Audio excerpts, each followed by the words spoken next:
লা ইয়ারিফু মা'রুফান ওয়া লা ইউনকিরু মুনকারান ইল্লা মা উশরিবা মিন হাওয়া। ভালো কাজকে মানুষ ভালো কাজ মনে করবে না, মন্দ কাজকে মন্দ কাজ মনে করবে না, খারাপ কাজকে ভালো মনে করবে, গুনার কাজকে সওয়াবের কাজ মনে করে মানুষ গুনার কাজ করতে থাকবে। শুরু হয়েছে না এখন? এই যে একটা সম্প্রদায় বর্তমানে বলেছে বাউল সম্প্রদায়, আপনার নাম শুনছেন না? ইদানিং বাউলদের আলোচনা খুব বেশি হইতেছে। তাদের যে বর্তমানে এক নেতা আছে আবুল সরকার, সে এক মেলার মধ্যে আল্লাহ তাআলাকে নিয়ে এত বাজে বাজে কথা বলছে, যেগুলা বললে তার একবার ইমানই থাকে না। সে বলে আল্লাহ তাআলাকে এক অনুষ্ঠানে দাওয়াত দিয়েছিল, আল্লাহ তাআলা তার অনুষ্ঠানে আসছেন, আল্লাহ তাআলাকে খাওয়াইয়া বিদায় করে দিয়া দিচ্ছেন। নাউযুবিল্লাহি মিন যালিক। ঈমান আছে তার অনুষ্ঠানে বলে আল্লাহ তাআলা আসছেন আর আল্লাহ তাআলাকে দাওয়াত খাওয়াইয়া বিদায় করে দিয়া দিচ্ছেন। নাউযুবিল্লাহ। তারা আরো অনেক বাজে বাজে কথা বলে। কুল আউযু বিরাব্বিন নাস, আল্লাহ পাক রব্বুল আলামিন কুল আউযু বিরাব্বিন নাসের মধ্যে বলে মানুষকে নাচানাচির কথা বলছেন। নাউযু বিল্লাহি মিন যালিক। কুল আউযু বিরাব্বিন নাস কয়টার মধ্যে বলে আল্লাহ তাআলা মানুষকে কিসের কথা বলছেন? নাচানাচির কথা বলছেন। উরসিলা ইলান নাসি কাফাতাম বাশীরাও ওয়া নাযীরা وداعيا إلى الله بإذنه وسراجا منيرا. أما بعد فأعوذ بالله من الشيطان الرجيم.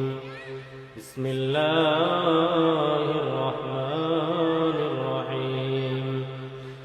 ظهر الفساد في البر والبحر بما كسبت أيدي الناس ليذيقهم بعض الذي عملوا لعلهم يرجعون.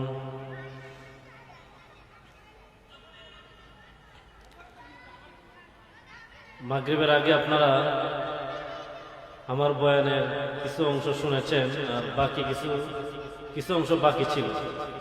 বাকিটা পুরা করার জন্য আসলে এখন বসেছি।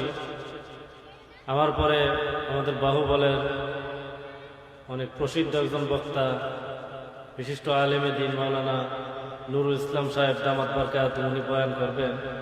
উনি আসার আগ পর্যন্ত মাগরিবের পরে যে বিষয়গুলো নিয়ে আমরা আলোচনা করেছিলাম, এগুলো ইনশাল্লাহ আমরা বাকি যা আছে এটা একটু পুরা করবো ইনশাল্লাহ। মাগরিবের পরে আসার আগে যে আলোচনার মধ্যে বলেছিলাম যে জমিনের মধ্যে ভূমিকম্প, বিভিন্ন ধরনের আযাব আর গজব কেন আসে। বলেছিলাম যে রাসূল আকরাম সাল্লাল্লাহু আলাইহি সাল্লাম হাদিস শরীফের মধ্যে 15টা কারণের কথা বলেছেন। এই 15টা গুনাহ যখন জমিনের মধ্যে মানুষ করবে, তখন জমিনের মধ্যে আল্লাহ পাক রব্বুল আলামিন বিভিন্ন ধরনের আযাব আর গজব পাঠিয়ে দিবেন। এই আযাবের মধ্যে একটা আযাব হলো ভূমিকম্প বেশি বেশি হয়। এটাও বলেছিলাম যে ভূমিকম্প বেশি বেশি হয়, এটা কিয়ামতের অন্যতম একটা আলামত। বলতে গিয়ে আমরা বলেছিলাম যে 15টা গুনাহ যখন জমিনে বেড়ে যাবে, তখন জমিনে বেশি বেশি ভূমিকম্প, আযাব আর গজব আসবে। সবগুলা কি স্মরণ আছে? হ্যাঁ, 8টা বলছিলাম, আবার ইনশাআল্লাহ আমি বলতেছি। قال النبي صلى الله عليه وسلم إذا اتخذ الفيء دولا কি ইজাতুখিজাল ফায়ু দুয়ার, মানুষ গনিমতের মালকে নিজের মাল মনে করবে, রাষ্ট্রীয় সম্পদকে নিজের সম্পদ মনে করবে, একটা। দ্বিতীয় নম্বর হলো ওয়াল আমানাতু মাগনামান, আমানতকে মানুষ গনিমতের মাল মনে করবে, নিজের মাল মনে করবে, আমানতের মধ্যে খিয়ানত করবে। উদাহরণ দিয়ে আমি ভালোভাবে বুঝিয়ে দিছিলাম। ওয়াজ যাকাতু মাগরামা, যাকাতকে মানুষ জরিমানা মনে করবে, যাকাত দিতে চাইবে না। কত নম্বর হইল? 3 নম্বর। 4 নম্বর হলো ওয়াতুল্লিমা লিগাইরিদ দ্বীন, ইলমে দ্বীন অর্জন করবে, ইলম অর্জন করবে মানুষ দুনিয়া পাওয়ার জন্য, মাল অর্জন করার জন্য। বলছিলাম না মাগরিবের আগে ওয়াতুল্লিমা লিগাইরিদ দ্বীন। কত নম্বর হইল? 4 নম্বর। 5 নম্বর হলো আতাআর রাজুলু ইমরাতাহু, কার অনুসরণ করবে? হ্যাঁ, বউয়ের কথা শুনবে। ওয়া আক্কা উম্মাহু, মায়ের নাফরমানি করে। তাহলে কতটা হইল? হ্যাঁ, আদনা সদিকাহু ওয়া আকসা আবাহু, বন্ধুকে কাছে টানবে আর আকসা বাহু, বাপকে দূরে সরাইয়া দিবে। কতটা হইল? 7টা। এতটুকুই তো বলছিলাম মাগরিবের আগে না? এরপরে আরেকটা রাসূলুল্লাহ সাল্লাল্লাহু আলাইহি ওয়াসাল্লাম হাদিসের মধ্যে বলেন, যাহারাতিল আসওয়াতু ফিল মাসাজিদ, মসজিদের মধ্যে উঁচু উঁচু আওয়াজ হবে। মসজিদের মধ্যে গিয়া ওই ঘরের মধ্যে বউয়ের সাথে ঝগড়া করছে, ভাইয়ের সাথে ঝগড়া করছে, অমুক দল নির্বাচন করবে, তমুক দল নির্বাচন করবে, এই জাতীয় আলাপ আলোচনা শুরু হয়ে যাবে। যাহারাতিল আসওয়াতু ফিল মাসাজিদ, মসজিদের মধ্যে আওয়াজ বেড়ে যাবে। এটা আছে না এখন বর্তমানে? মসজিদের মধ্যে কি বেড়ে যাবে? আওয়াজ বেড়ে যাবে।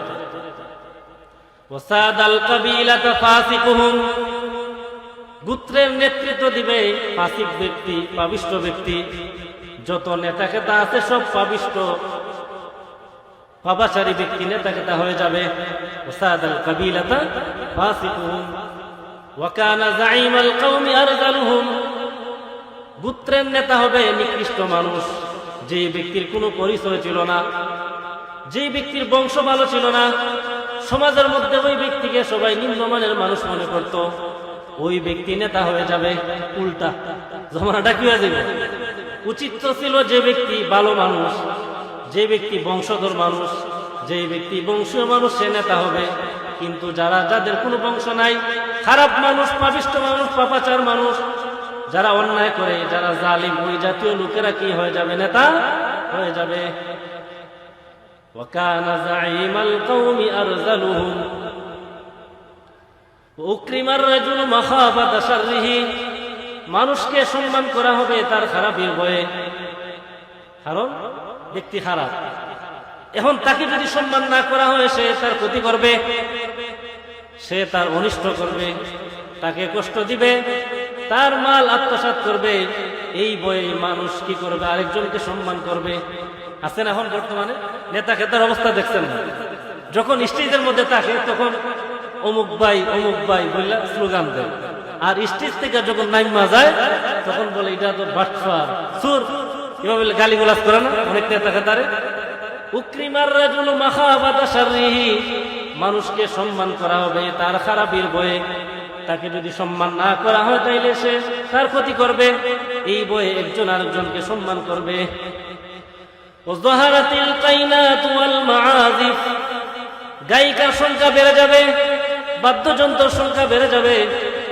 কিয়ামতের আগে এমন একটা সময় আসবে যেই সময়ে মানুষ গান গাইবে সওয়াবের কাজ মনে কইরা, বেডি নাচাইবে কইবে এটা হলো সওয়াবের কাজ। শুরু হয়ে গেছে না এগুলো? মাজারে মাজারে যে বেডি নাচায়, জিকিরও পড়ায়, তেলাওয়াতও করায়, আবার গানও গাওয়ায়, এগুলা কি জায়েজ আছে? যাহারাতিল কাইনাত ওয়াল মাআযিফ, গায়িকার সংখ্যা বেড়ে যাবে, ওয়াল মাআযিফ, বাদ্যযন্ত্রের সংখ্যা বেড়ে যাবে। মানুষ এই গান গাইবে সওয়াবের কাজ মনে কইরা, এটা হলো কিয়ামতের একটা আলামত। লা ইয়ারিফু মা'রুফান ওয়া লা ইউনকিরু মুনকারান ইল্লা মা উশরিবা মিন হাওয়া, ভালো কাজকে মানুষ ভালো কাজ মনে করবে না, মন্দ কাজকে মন্দ কাজ মনে করবে না, খারাপ কাজকে ভালো মনে করবে, গুনার কাজকে সওয়াবের কাজ মনে করে মানুষ গুনার কাজ করতে থাকবে। শুরু হয়েছে না এখন? এই যে একটা সম্প্রদায় বর্তমানে বলেছে বাউল সম্প্রদায়, আপনার নাম শুনছেন না? ইদানিং বাউলদের আলোচনা খুব বেশি হইতেছে। তাদের যে বর্তমানে এক নেতা আছে আবুল সরকার, সে এক মেলার মধ্যে আল্লাহ তাআলাকে নিয়ে তো বাজে বাজে কথা বলছে, যেগুলা বললে তার একবার ইমানই থাকে না। সে বলে আল্লাহ তাআলাকে এক অনুষ্ঠানে দাওয়াত দিয়েছিল, আল্লাহ তাআলা তার অনুষ্ঠানে আসছেন, আল্লাহ তাআলাকে খাওয়াইয়া বিদায় করে দিয়া দিচ্ছেন। নাউযুবিল্লাহি মিন যালিক, ঈমান আছে? তার অনুষ্ঠানে বলে আল্লাহ তাআলা আসছেন আর আল্লাহ তাআলাকে দাওয়াত খাওয়াইয়া পরে বিদায় করে দিয়া দিচ্ছেন। নাউযুবিল্লাহ। তারা আরো অনেক বাজে বাজে কথা বলে। কুল আউযু বিরাব্বিন নাস, আল্লাহ পাক রব্বুল আলামিন কুল আউযু বিরাব্বিন নাসের মধ্যে বলে মানুষকে নাচানাচির কথা বলছেন। নাউযুবিল্লাহি মিন যালিক। কুল আউযু বিরাব্বিন নাস কয়টার মধ্যে বলে আল্লাহ তাআলা মানুষকে কিসের কথা বলছেন? নাচানাচির কথা বলছেন। ঈমান আছে, ঈমান আছে, তার ঈমান আছে। কাফিরের চাইতে মুশরিকের চাইতে নিকৃষ্ট। এই কাফির মুশরিকদের মাধ্যমে দিনের একটি ক্ষতি হয় না, যে বাউল সম্প্রদায়ের মাধ্যমে দিনের যে ক্ষতি হইতেছে। মানুষ তো এটাকে সবের কাজ মনে করতেছে, সবের কাজ মনে করে করতেছে। জহারাতিল কাইনাতু ওয়াল মাআজিফ, গায়িকার সংখ্যা বেড়ে যাবে, ওয়াল মাআজিফ, বাদ্যযন্ত্র সংখ্যা বেড়ে যাবে। শুরু হইছে না? এখন শুরু হইছে না? এই যে বর্তমান বাউল সম্প্রদায়েরা গান যে গায়, ওই গান গাওয়া বলে সবের কাজ। তারা বলে যে যত বেশি গান গাইতে পারবে, যে যত বেশি বাদ্যযন্ত্র বাজাইতে পারবে, আল্লাহর সাথে তার সম্পর্ক তত বেশি গভীর হবে। নাউজুবিল্লাহ। এরা যে বাজে বাজে কিছু কথা আপনাদেরকে শোনাইছে, কিছু শুনবেন কেমন বাজে বাজে কথা কয়। এরা কয় যদি তোমার আত্মাকে পরিশুদ্ধ করতে চাও, আত্মাকে যদি পরিষ্কার করতে চাও, 4টা জিনিসকে মিলাইয়া একটা ওষুধ খাওয়া লাগবো। কয়টা জিনিস মিলাইয়া? 4টা জিনিস মিলাইয়া। একটা হলো প্রস্রাব, একটা হলো কি প্রস্রাব, আর একটা হলো মানুষের বীর্য, মানুষের কি, আর একটা হলো রোজ। কুমারী মহিলার সর্বপ্রথম হায়েজ আসলে হায়েজ যে রক্তটা বের হয় এটাকে কি বলা হয়? রস বলা হয়। এটাও মিশাইতে হবে 20টা। এই 4টা জিনিসকে মিলাইয়া কেউ যদি খাইতে পারে তার আত্মা পরিশুদ্ধ হয়ে যাবে। এই যে 4টা জিনিসের কথা বললাম, কোনটা খাওয়া কি ইসলামের শরীয়তের মধ্যে জায়েজ আছে? অথচ এরা মনে করে এটা খাওয়া বলে সবের কাজ। খাইলে বলে অন্তর পরিষ্কার হইয়া যায়। আর বলে যে যত বেশি গান গাইতে পারবে সে তত বেশি আল্লাহর সাথে সম্পর্ক করতে পারবে। নাউজুবিল্লাহ। তারা বলে মানুষের যে বীর্য আছে এটা হলো সৃষ্টিকর্তা। মানুষের বীর্য বলে কি? সৃষ্টিকর্তা। তারা বলে কোন ব্যক্তি যদি আল্লাহ তাআলাকে পাইতে হয়, আল্লাহর সাথে যদি তার সম্পর্ক গভীর করতে হয়, তাহলে সে সাধনা করা লাগবে। কি করতে হবে? সাধনা। কিভাবে সাধনা? তারা বলে সাধনা করার জন্য সাথে একজন যুবতী মেয়েকে রাখতে হবে। যেই যুবতী মেয়ে তার জন্য বেগানা, তার স্ত্রী না, তার কিচ্ছু না, ওই যুবতী মেয়েকে নিয়ে সাধনা করবে। কিভাবে সাধনা করবে? ওই যুবতী মেয়ের সাথে যত বেশি জিনা করবে, যত বেশি শারীরিক সম্পর্ক করবে, তত বেশি সে আল্লাহ তাআলাকে পাইবে। নাউজুবিল্লাহ। তারা বলে কি বলে জানো? ওই যুবতী মহিলার সাথে সে সাধনা করবে, সারা দিন রাত জিনা করবে, যত বেশি জিনা করবে তত বেশি আল্লাহর সাথে সম্পর্ক গভীর হবে। নাউজুবিল্লাহ। তারা বলে ওই যুবতী মহিলার সাথে ওই ব্যক্তি যখন জিনা করবে, জিনা করার সময় যখন বীর্য বের হবে, বীর্য বের হওয়ার সময় বলে আল্লাহ তাআলা সরাসরি তার সামনে চলে আসেন। এই যে কথাবার্তা বললাম, এগুলা বললে কি ঈমান থাকে? তারা বলে আমরা মুসলমানদের কালিমা মানি না। তারা বলে আমাদের কালিমা হলো লা ইলাহা ইল্লাল্লাহ লালন শাহ রাসূলুল্লাহ। নাউজুবিল্লাহ। লা ইলাহা ইল্লাল্লাহ লালন শাহ রাসূলুল্লাহ। এই বাউলদের যে প্রধান আছিল বাংলাদেশের মধ্যে, লালন শাহ, তার বাড়ি হলো কুষ্টিয়া জেলার কুমারখালী থানা। তারা বলে যে আমাদের ওই যে প্রধান, উনাকে আল্লাহ তাআলা নবী রাসূল বানায় দুনিয়াতে পাঠাইছেন। নাউজুবিল্লাহি মিন যালিক। রাসূল আকরাম সাল্লাল্লাহু আলাইহি ওয়াসাল্লাম বলেন আনা খাতামুন নাবিয়িনা লা নাবিয়্যা বাদি, আমি হলাম সর্বশেষ নবী, আমার পরে কোনো নবী নাই। আর বাউল সম্প্রদায় কি বলে? বাউল সম্প্রদায় বলে আল্লাহ তাআলা লালন শাহকে নবী বানায়া পাঠাইছেন। নাউজুবিল্লাহ। তারা কয় রাস্তায় রাস্তায় পাগলের মতো ঘুরবে আর যত বেশি গান গাইবে তত বেশি আল্লাহর সাথে সম্পর্ক হবে। নাউজুবিল্লাহ। আমি একবার যখন মিরপুর 1 নম্বরে পড়াশোনা করি আল্লামা মুফতি দিলওয়ার হুসাইন দামাত বারকাতুহুর মাদ্রাসায়, তখন একবার এমনি রাস্তা দিয়া যাচ্ছিলাম, যাওয়ার পথে দেখি এক মাজারের মধ্যে উরুস চলতেছে। মাজার মধ্যে কি চলতেছে? উরুস। উরুসের মধ্যে দেখি এক বেটা দাড়ি নাই, কিচ্ছু নাই, বক্তব্য দিতেছে।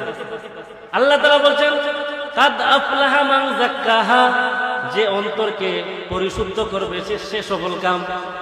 তার মানে হলো সে বলে অন্তর পরিষ্কার করলেই চলবে, নামাজ পড়ার দরকার নাই, রোজা রাখার দরকার নাই, যাকাত দেওয়ার দরকার নাই, কিচ্ছুর দরকার নাই। নাউজুবিল্লাহি মিন। সে কি বলতেছে? আত্মা পরিশুদ্ধ করলেই বলে চলবে, নামাজ না পড়লেও চলবে, যাকাত না দিলেও চলবে, রোজা না রাখলেও চলবে, এগুলো বলে আল্লাহ তাআলা বলেন না। নাউজুবিল্লাহি মিন। আত্মা পরিশুদ্ধ করার নাম হলো দ্বীন। এই কথাগুলা বললে কি ঈমান থাকে? ঈমান থাকে। তাইলে আমরা বলছিলাম জহারাতিল কাইনাতু ওয়াল মাআজিফ, জহারাতিল কাইনাতু, গায়িকার সংখ্যা বেড়ে যাবে, ওয়াল মাআজিফ, বাদ্যযন্ত্রের সংখ্যা বেড়ে যাবে। মানুষ গান গাইবে সবের কাজ মনে কইরা, এটা শুরু হইয়া গেছে না? বাউল সম্প্রদায় যে গান গায় এটাকে তারা কিসের কাজ মনে করে? সবের কাজ। জহারাতিল কাইনাতু ওয়াল মাআজিফ ওয়া শুরিবাতিল খুমুর মানুষ মদ পান করবে, মদ পানের সংখ্যা বেড়ে যাবে। সুরি বাতিল হুমুর কিসের সংখ্যা বেড়ে যাবে? মদ পানের সংখ্যা বেড়ে যাবে।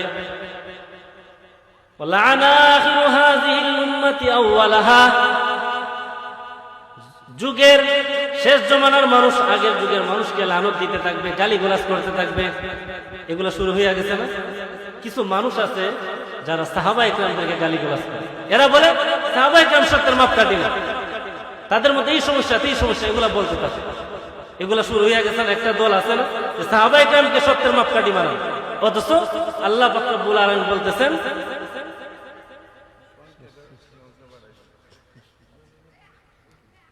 সাহাবায়ে কেরাম সত্যের মাপকাঠি, কিন্তু তারা সাহাবায়ে কেরামকে সত্যের মাপকাঠি মানে না। আল্লাহ তাআলা বলেন ওয়াইযা কিলা লাহুম আমিনু কামা আমানান নাস, যখন তাদেরকে বলা হয় লোকদের মতো তোমরা ঈমান আনো।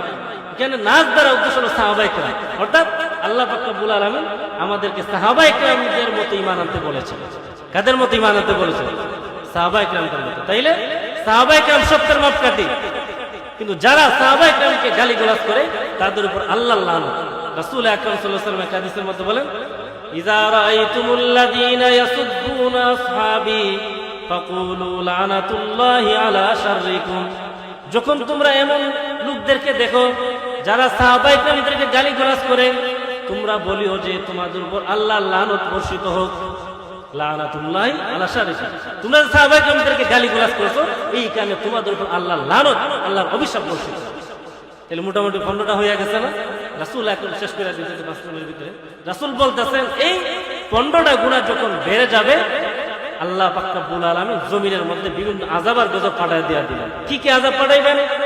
ফালইয়ারতাকিবু ইনদা যালিকা রিহান হামরা, ওই সময় আল্লাহ পাক রব্বুল আলামিন জমিনের মধ্যে প্রবল বাতাস পাঠায় দিবেন, ঝড় পাঠায় দিবেন। এই ঝড়ের কারণে মানুষের বাড়িঘর সব নষ্ট হয়ে যাবে। ফালইয়ারতাকিবু ইনদা যালিকা রিহান হামরা ওয়া জালজালাতান, বেশি বেশি ভূমিকম্প হবে। ওই 15টা গুনাহ যখন বেড়ে যাবে তখন জমিনের মধ্যে বেশি বেশি কি হবে? ভূমিকম্প হবে। ও খাসফান, হঠাৎ করে জমি ধসে যাবে, জমির দইসা মানুষ, শত শত মানুষ মারা যাইবে। এই ঘটনাগুলা শুনতেছেন না আপনারা? পত্র পত্রিকার মধ্যে পাওয়া যায় অমুক জায়গার মধ্যে জমি দইসা এতজন মানুষ মারা গেছে। এই যে তো সময় শুনতেছেন না আপনারা? ও খাসফান ওয়া মাসখান, গুনার সংখ্যা যখন বেড়ে যাবে আল্লাহ পাক রব্বুল আলামিন কিছু মানুষের আকৃতিকে পরিবর্তন করে দেয়া দিবেন। অনেকের আকৃতি কুকুরের মতো হয়ে যাবে, অনেকের আকৃতি শুকরের মতো হয়ে যাবে যখন গুনার সংখ্যা বেড়ে যাবে। ও কাসফান, আল্লাহ পাক রব্বুল আলামিন আকাশ থেকে পাথরের বৃষ্টি নাযিল করবেন। শুরু হয়ে গেছে। গত কয়েকদিন আগে আমি সংবাদের মধ্যে পড়েছি যে যুক্তরাষ্ট্রের এক এলাকার মধ্যে দেখলাম যে পাথরের বৃষ্টি হইতেছে, বড় বড় পাথর আকাশ থেকে পড়তেছে। এগুলো শুরু হয়ে গেছে না? ওয়াখাসফান ওয়া মাসখান ওয়া কাসফান আয়াতিন তাতাবাউ কানিজামি বালিন কুতিয়াসিল কুফাতাতাবা। এরপরে এই 15টা গুনাহ যখন প্রকাশ পাইবে, আস্তে আস্তে কিয়ামতের আলামতগুলো একের পর এক প্রকাশ পাইতে থাকবে। রাসূল আকরাম সাল্লাল্লাহু আলাইহি ওয়াসাল্লাম এই হাদিসের মধ্যে বলেছেন, কথার কথা একটা মালার মধ্যে অনেক দানা থাকে। এই মালার রশিটা যখন ছিঁড়া হয়, রশি যখন কেউ ছিঁড়ে ফেলে, এই দানাগুলা একের পর এক করতে থাকে না? যেমন কথার কথা আপনি বুঝেন, যেমন এই তাসবিহ আছে, এই যে তাসবির সুতা যদি আমি ছিঁড়ে ফেলি, এখানে এই দানাগুলা আস্তে আস্তে একের পর এক করতে থাকবে না? রাসূল হাদিসের মধ্যে বলেন এই 15টা গুনাহ যখন প্রকাশ পাইবে, একের পর এক কিয়ামতের বড় বড় আলামতগুলা প্রকাশ পাইতে থাকবে। কিয়ামতের বড় বড় আলামতগুলা যখন প্রকাশ পাইবে, তখন আল্লাহ তাআলা দুনিয়া বাকি রাখবেন না, দুনিয়া ধ্বংস করে দেবেন। এই 15টা গুনাহ থেকে বাঁচবো তো ইনশাআল্লাহ? সবার মুখস্থ হয়েছে? আল্লাহ পাক রব্বুল আলামিন যা কিছু বললেন আমাদেরকে আমল করার তৌফিক দান করুন।